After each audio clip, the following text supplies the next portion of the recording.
আসসালামু আলাইকুম শিক্ষার্থী বন্ধুরা, আজকের ভিডিও থেকে তোমরা শিখতে পারবে কিভাবে মধ্যক নির্ণয় করতে হয়। এটি এসএসসি পরীক্ষায় এসে থাকে। সংক্ষিপ্ত পদ্ধতিতে গড়, মধ্যক এবং প্রচারক এই তিনটে অঙ্ক করলে তোমরা নিশ্চিত 4 নাম্বার আনসার করতে পারবে। আমি আমার আগের ভিডিওতে দেখিয়েছি কিভাবে সংক্ষিপ্ত পদ্ধতিতে গড় নির্ণয় করতে হয়। আজকের ভিডিও থেকে শিখতে পারবে কিভাবে মধ্যক নির্ণয় করতে হয়। এই প্রশ্নটি হচ্ছে ঢাকা বোর্ড এসএসসি 23 পরীক্ষায় এসেছে। মধ্যক এটা বই থেকে এবং যে কোনো একটি মধ্যকের অঙ্ক করলেই তোমরা মধ্যক কীভাবে করতে হয় সম্পূর্ণ ক্লিয়ার ধারণা পাবে, আর কোনো প্রবলেম থাকবে না। চলো দেখে নেওয়া যাক। প্রশ্নের মধ্যে ছিল শ্রেণীব্যাপ্তি দেওয়া ছিল এবং গণসংখ্যা দেওয়া ছিল। এটাকে আমি এভাবে কলাম আকারে উল্লেখ করেছি। এখানে হচ্ছে একটা লক্ষ্য করার বিষয় হচ্ছে মধ্যক নির্ণয় করতে হলে 3টি কলাম তৈরি করতে হয়।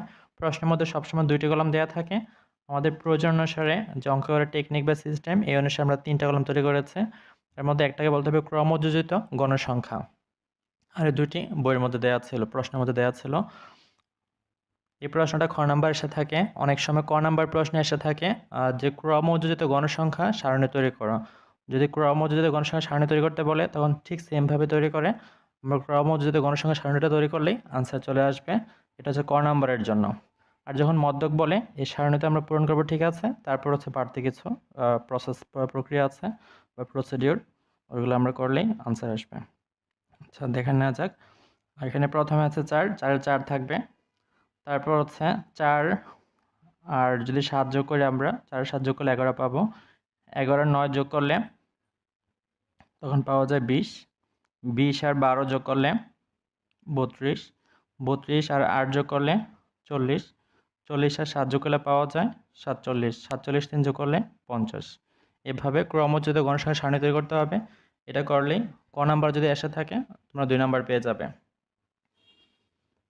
আচ্ছা পরবর্তী পার্ট হচ্ছে এখানে আমরা শিওর হবো যদি মধ্যক বের করতে বলেছে, কোথায় মধ্যক আছে। এখানে লিখবো n ইকুয়াল টু, যেহেতু এখানে সবগুলো যোগ করলে 50 এসেছে, তাহলে a বরাবর যতগুলো সংখ্যা আছে সবগুলো যোগ করলে গণসংখ্যা বরাবর 50 আসবে। এটা আর যোগ করার প্রয়োজন নেই। তারপর হচ্ছে এখানে সূত্রটা হচ্ছে n/2 এর মান বের করতে হয়। n হচ্ছে এখানে মোট কতগুলো পদ আছে 50, 2 ইকুয়াল টু ভাগ করলে আসে 25। 25তম পদের মান হলো মধ্যক, যা আছে কোন শ্রেণীতে, এভাবে খাতা লিখতে হবে, তাহলে 4 4 পাওয়া যাবে। যা আছে কোন শ্রেণীতে, 25 কোথা আছে দেখতে হবে ক্রমযোজিত গণসংখ্যা বরাবর। যেমন আমরা যদি এখানে খেয়াল করি 4 11 20, 20-এর মধ্যে 25 নাই। তারপর যদি 11 বলি 11-এর মধ্যে 25 আসে না যখন আমরা গণনা করি। যদি 32 বলি 32 যখন গণনা করা হয় 21 22 23 24 25, এই 25টা আছে। এই কারণে 25-এর অবস্থান হচ্ছে এই 32 বরাবর যেটা আছে এখানে। তাহলে এই শ্রেণীটা হচ্ছে মধ্যক শ্রেণী, কারণ 32 মধ্যে 25 আছে আর 25 অবস্থান হচ্ছে এই বরাবর 76 থেকে 80। এটাকে মার্ক করে ফেলবো 76 থেকে 80। তাহলে এটা হচ্ছে মধ্যক শ্রেণী, যা আছে 76 থেকে 80 শ্রেণীতে লিখতে হবে। আমরা যখন সূত্র প্রয়োগ করব,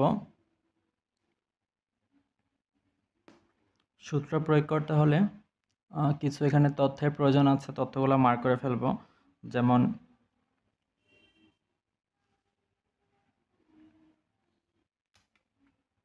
এখানে এল বলা হয়, সূত্রের মধ্যে এল নামে একটা টার্ম আছে। এল হচ্ছে যে মধ্যক শ্রেণী, মধ্যক শ্রেণীর নিম্নসীমা। আমরা এখানে দেখতে পাচ্ছি মধ্যক শ্রেণীর মধ্যে 76 এটা হচ্ছে নিম্নসীমা, আর 80 বা 80 হচ্ছে উচ্চসীমা। তাহলে এল এর মান হচ্ছে নিম্নসীমা 76। তারপর হচ্ছে এন এর মান, এন হচ্ছে এখানে পেয়েছিলাম 50। তারপর হচ্ছে এফ এম মানে ফ্রিকোয়েন্সি অফ মিডিয়ান, মিডিয়ান অর্থ মধ্যক, মধ্যক শ্রেণীর গণসংখ্যা, মধ্যক শ্রেণীর গণসংখ্যা আমরা দেখতে পাচ্ছি 12। তারপর লাগবে হচ্ছে এখানে এইচ লাগবে। এইচ মানে হচ্ছে শ্রেণীব্যাপ্তি। শ্রেণীব্যাপ্তি বের করার টেকনিক হচ্ছে যে আমরা 90 যদি উচ্চসীমা থেকে উচ্চসীমা বিয়োগ করব। এখানে উচ্চসীমা হচ্ছে 95, এখানে উচ্চসীমা হচ্ছে 90। 95 থেকে 90 বিয়োগ করলে পাওয়া যায় 5। অথবা যদি আমরা এখান থেকে বিয়োগ করি যে 70 থেকে 65 বিয়োগ করি তখনও 5ই পাবো। এটা হচ্ছে শ্রেণীব্যাপ্তি। অথবা যদি 61 থেকে 65 হিসাব করা হয়, 61 62 63 64 65 এইভাবে হিসাব করলে 5 পাওয়া যায়।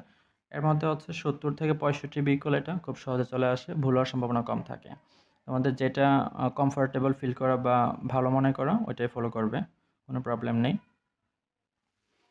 আচ্ছা, পরবর্তী পার্টের মধ্যে এখানে আসি। এইচ আরেকটা লাগবে হচ্ছে এফসি। এফসি হচ্ছে যে পার্ট এখানে, এফসি হচ্ছে ক্রমযুক্ত গণসংখ্যা বোঝায়। মধ্যশ্রেণী বরাবর আমরা আসব, এটা হচ্ছে মধ্যশ্রেণী বরাবর ক্রমযুক্ত গণসংখ্যা, কিন্তু এফসি দ্বারা বোঝায় তার আগের ক্রমযুক্ত গণসংখ্যাটাকে প্রকাশ করা হয়। বইয়ের সূত্রে এইভাবে দেওয়া আছে। তাহলে মধ্যক বেরলে মধ্যক বরাবর যেই গণসংখ্যা আছে এফ এম দ্বারাকে এটা লিখব, এফ এম যেটা নিচে লেখা হয়েছে। আর ক্রমযুক্ত গণসংখ্যা প্রয়োজন হলে বরাবর আসবো, এসে তার আগেরটা হবে ক্রমযুক্ত গণসংখ্যা, এটা এখানে নিচে লিখব। এটা হচ্ছে 20। এই মানগুলোর প্রয়োজন ছিল আমাদের এল, এন, এফ, এইচ এবং এফসি।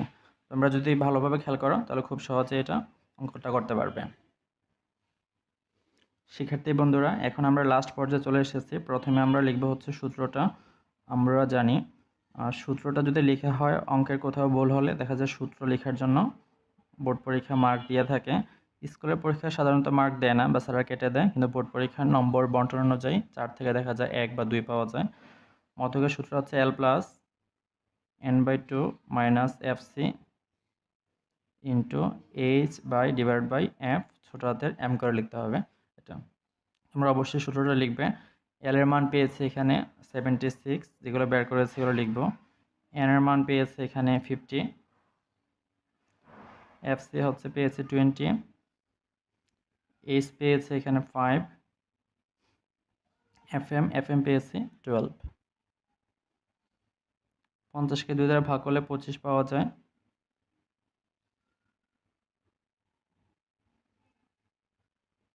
25 থেকে 20 বিয়োগ করলে 5 থাকে। 5 গুণ করলে পাওয়া যায় 5 5 25।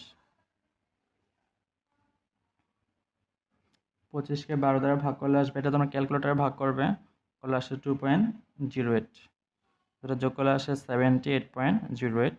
এটা হচ্ছে মধ্যকের মান। এই ছিল মধ্য কিভাবে করতে হয়। শিক্ষার্থী বন্ধুরা, তোমাদের যদি ভিডিওটা ভালো লেগে থাকে তাহলে অবশ্যই ভিডিওতে লাইক করবে, এবং ক্লাস 9-10 আর কোন কোন ভিডিও পেতে চাও বা তোমাদের ভিডিও আপলোড করলে সহায়ক হবে কমেন্ট করে জানাতে পারো। আমি ভিডিও আপলোড করার চেষ্টা করব, খুব সহজভাবে ভিডিওতে বোঝানোর চেষ্টা করব। আর তোমরা যদি আমার চ্যানেলে নতুন হয়ে থাকো তাহলে অবশ্যই চ্যানেলটি সাবস্ক্রাইব করে রাখবে। ধন্যবাদ ভিডিওটা দেখার জন্য।